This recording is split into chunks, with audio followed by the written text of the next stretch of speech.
So masu O negative su ake kira universal donors, wato za su iya ba kowane blood group, ba matsala ba ne kwata-kwata. To amma su kuma babu wanda zai iya ba su, dole sai O negative ɗin nan za a iya ba su. To kuma O negative yana mutane gaskiya ba da yawa bane suke da shi, ba kamar sauran blood ba. So masu O negative yana da muhimmanci, especially lokacin emergency, idan mutum ba a san wani irin blood group gare shi ba ko wani abu. In dai akwai O negative za a iya ba mutum, babu abin da zai mai. Nagode.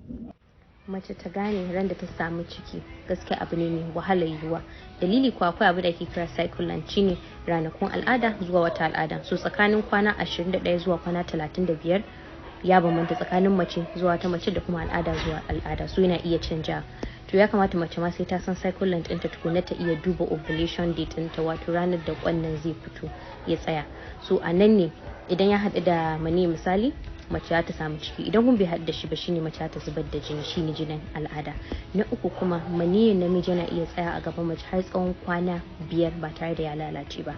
Wannan kuma na mace yana iya tsayawa tsawon awa 24 kafin ya lalace. To kun ga kuwa ba zai a ce mace ta san ranar wai da wannan maniyin da kwannan suka haɗu ba.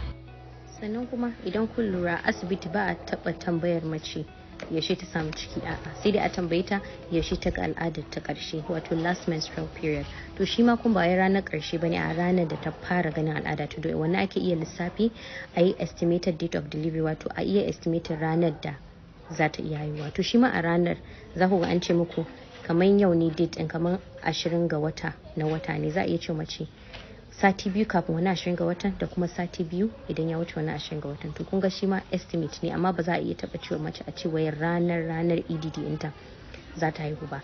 Bincike ma ya nuna mata da yawa ba su cika haihuwa a ranar EDD ɗinsu da aka ba su ba. Wasu sai sati 2 kafin nan, wasu kuma sai sati 2 bayan wannan. To shi yasa mace da wuya ta iya gane wai a ce a ranar da ta dauki ciki, saboda zai yawa wannan watan ta ga al'ada kwana 25, wani wata al'ada ya koma kwana 28, wani al'ada ya koma kwana 30. To wannan yana da muhimmanci wajen iya ganewa, don ko asibiti ba iya ganewa ba. To yanzu dai babu wani binciken da zai tabbatar 100% a cewa yau din mace ta samu ciki kuma a gobe ne ta samu ciki, ko kuma ta san ranar da ta samu ciki dole ranar, a'a, estimation ne gaskiya ake. Nagode.